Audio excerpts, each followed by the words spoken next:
আজ পিতৃদিবস উপলক্ষে আমার নিবেদন একটি কবিতা পিতৃদিবস। আজকে নাকি পিতৃদিবস, শুনল সাহেব ছেলে। গাড়ি হাঁকিয়ে বৃদ্ধাশ্রমে ছুটল সাত সকালে।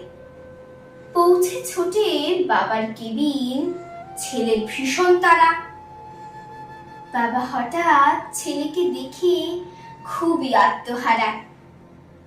এগিয়ে এসে শুধায়, বাবা কেমন আছিস খোকা?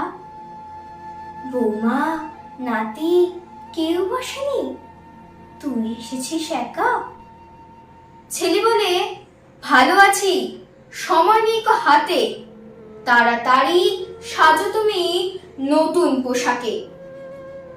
ভাবলো বাবা হয়তো ছেলে ফিরিয়ে নেবে ঘরে, এক নিমেষে লুঙ্গি ছেড়ে ধুতি পাঞ্জাবি পরে। বাবার হাতটা মাথায় রেখে সেলফি তোলে খোকা। বাবার মাথায় কিছুই ঢোকে না, সত্যি ভীষণ বোকা। ছেলে বলে, ভালো থেকো, এবার আমি আসি। এক নিমেষে বাবার মুখে মিলিয়ে গেল হাসি।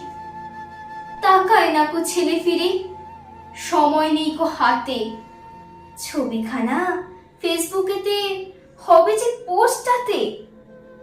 লাইক কমেন্ট সারাটা দিন আসবে ক্রমে ক্রমে। কে জানছে খোকার বাবা আছেন বৃদ্ধাশ্রমে?